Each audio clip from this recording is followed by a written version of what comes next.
Assalamualaikum warahmatullahi wabarakatuh.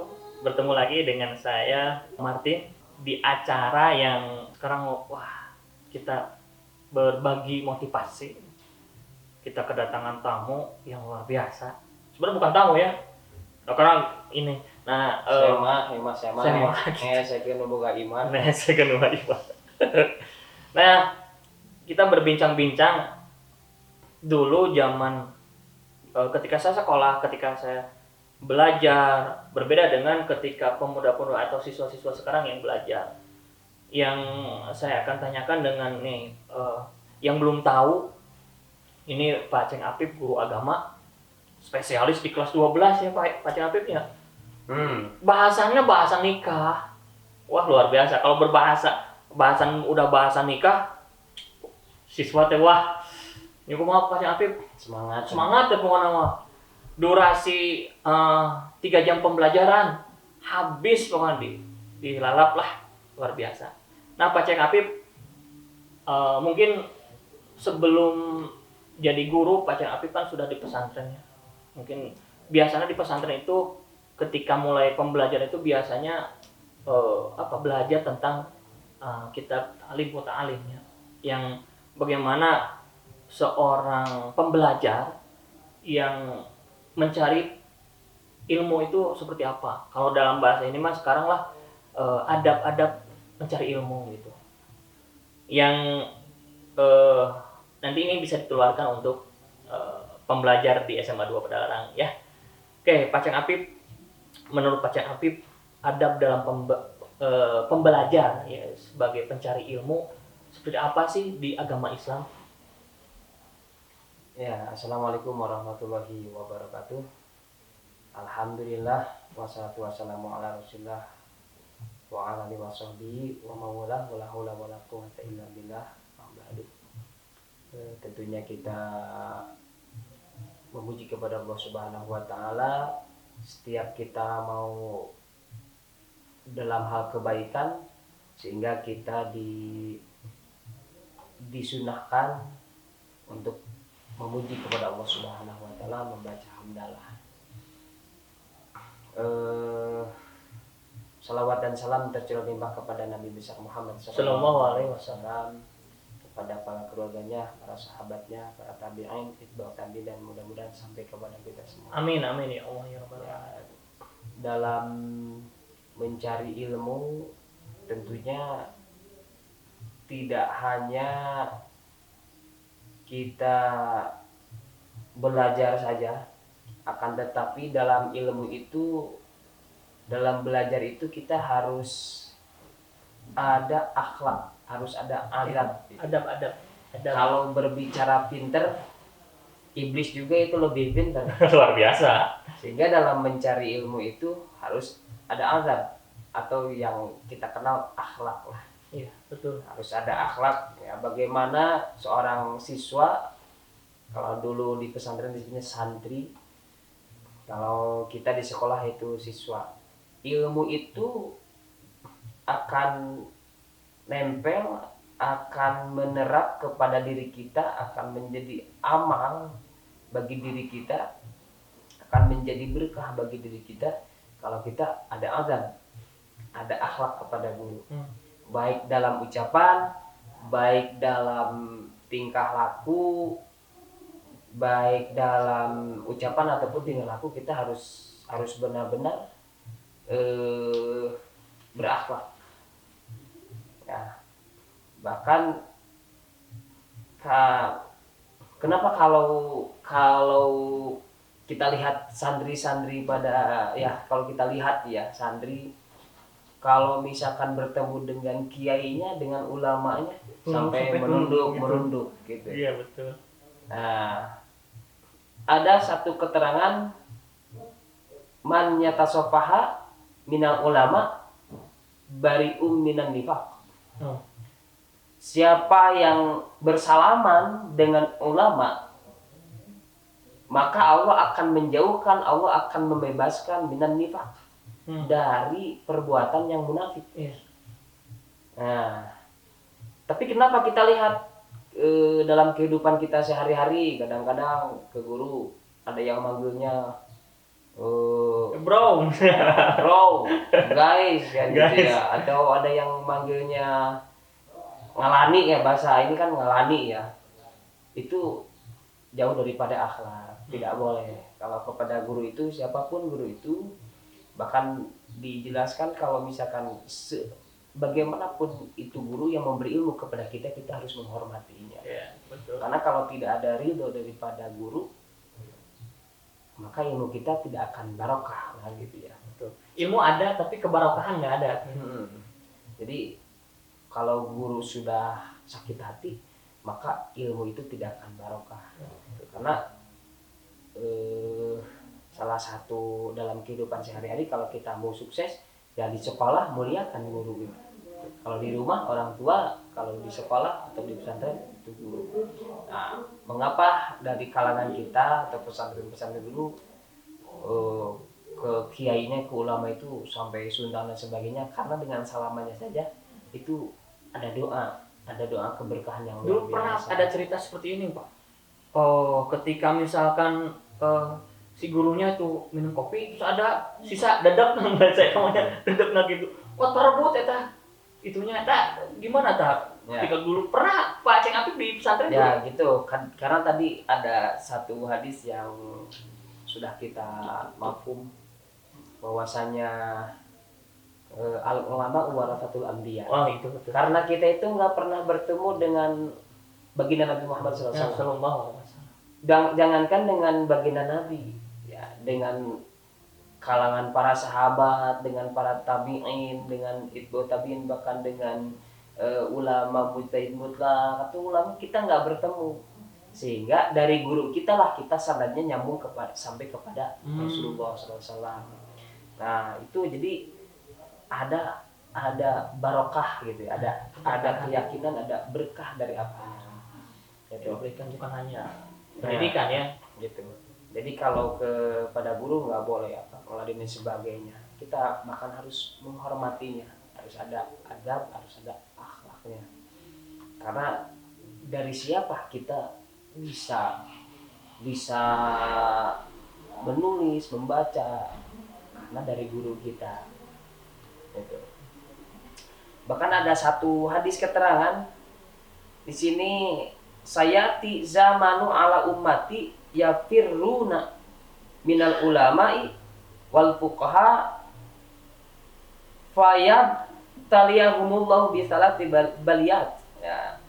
Akan datang suatu zaman kepada umat yafirruna minal ulama, apabila dia jauh daripada ulama, apabila dia tidak mendekati kepada ulama, wal fuqaha, ulama fikih, ulama yang paham terhadap agama, bisalati balayat, Allah akan menurunkan tiga balai. Kalau bahasa bala itu apa? Balai itu semacam ya, balai itu siksaan atau cobaan atau musibah. Betul. Ya. Al-ula, yang pertama, Allah akan menurunkan balai yarfa'ullahu barakata min kasbihim. Allah akan mengangkat keberkahan dari apa yang dia cari. Kalau contoh Pak. Ya, kalau misalkan kita yang bekerja, maka dari kasabnya itu tidak akan ada keberkahan. Maksudnya keberkahannya dari sisi apa? Contoh aja Pak. Kalau misalkan kita melihat kepada pengertian barokah itu ziyadatul khair. Berkah itu adalah tambah-tambah kebaikan. Kalau kita sebagai orang yang bekerja, mungkin kita mendapatkan gaji, tapi gaji dari yang kita dapatkan tidak berkah, merasa tidak cukup, terus kurang terus utang loba gitu. Kalau hutang angin pelmoda ya, itu yang disebut dengan Allah akan mengangkat, aku akan mengambil keberkahannya. Kalau kita kaitkan dengan hadis bahwasanya orang yang tidak pernah sholat berjamaah, sama orang yang tidak pernah sholat berjamaah, Allah akan angkat juga keberkahannya. Nah, orang yang jauh, orang yang menjauh daripada ulama, maka akan Allah angkat keberkahannya. Nah, kalau kita bagaimana? Kalau kita sebagai siswa Itu. Nah, mungkin susah menyerap ilmunya kalau kita jauh daripada ulama. Bahkan di kehidupan kita mungkin ada orang yang menyakiti hati gurunya sampai dia tidak ilmunya, padahal dia pinter, tapi ilmunya dia pinter tapi ilmunya satu huruf pun tidak tahu karena menyakiti hati guru. Itu banyak terjadi. Kedua. Yang kedua, nah, wasaniyatu yusallatullahu ta'ala alaihim sultanan zalima. Allah akan mengutus alaihim kepada kita, ya, kepada mereka yang jauh daripada ulama itu, sultanan zalima, pemimpin yang zalim. Wah, astagfirullah. Jadi ketika kita merasa ada pemimpin yang zalim, jangan menyalahkan pemimpinnya, salahkan diri kita sejauh mana kita. Jadi kita jauh dari ulama-ulama. Nah, gitu. Wasali satu yakhruju minad dunya bi ghairi iman. Dia akan keluar dari dunia bi ghairi iman, tanpa membawa keimanan. Nauzubillahi min dzalik. Kalau kita jauh daripada ulama yang paham agama, kalau kita jauh daripada guru-guru yang paham agama, maka kita akan yakhruju, Allah akan mencabut nyawanya, akan keluar dari dunia ini menuju alam yang kekal abadi nanti akhirat bi ghairi iman, tanpa membawa iman. Nah, sehingga kita mengapa harus menghormati, harus memuliakan, karena sudah jelas ya rafa'illahu alladzina amanu minkum walladzina utul ilma darajat. Allah akan mengangkat orang yang beriman dan orang yang berilmu. Nah, gitu. Ya.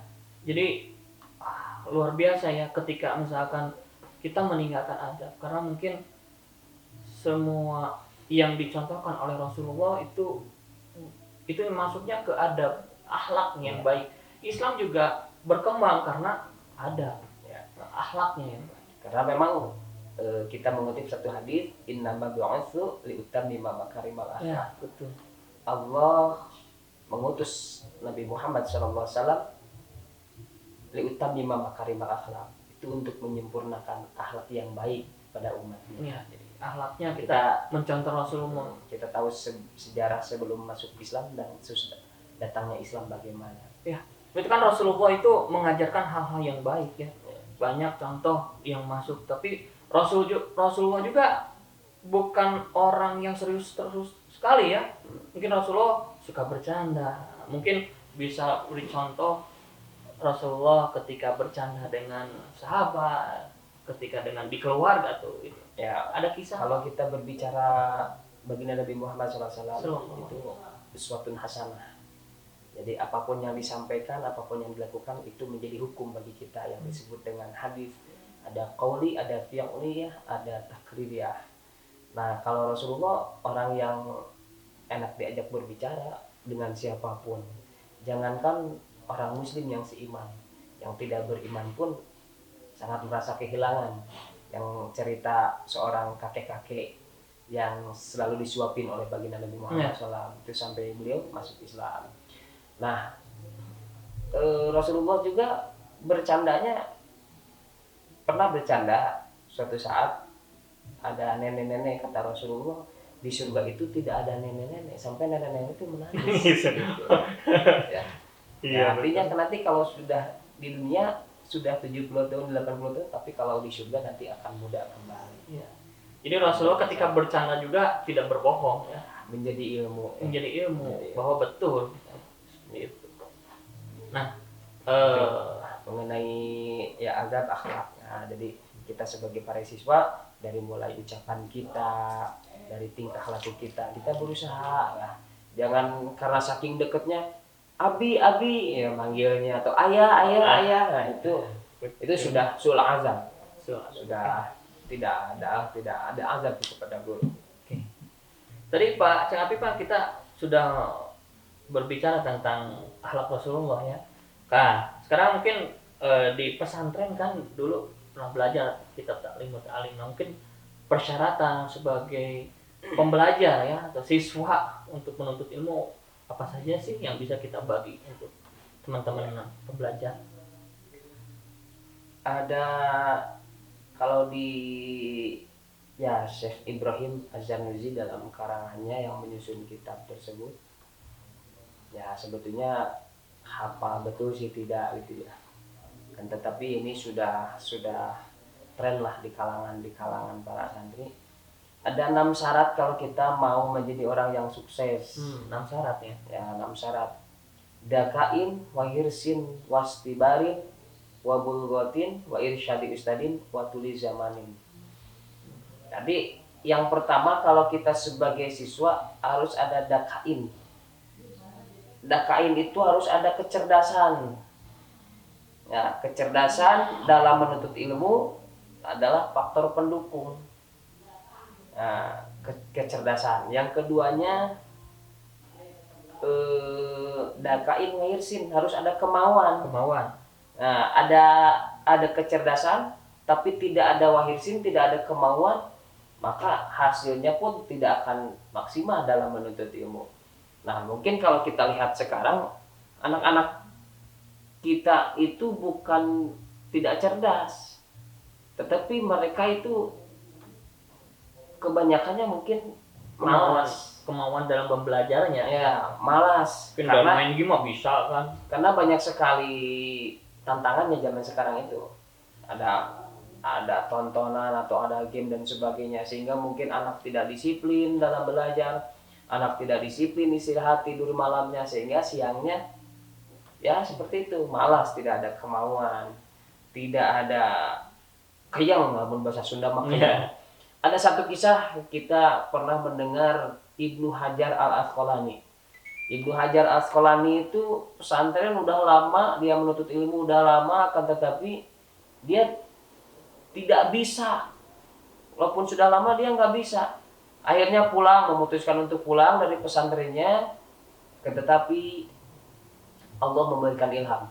Setelah dia pulang, di perjalanan dia istirahat, sehingga dia mendengar ada air.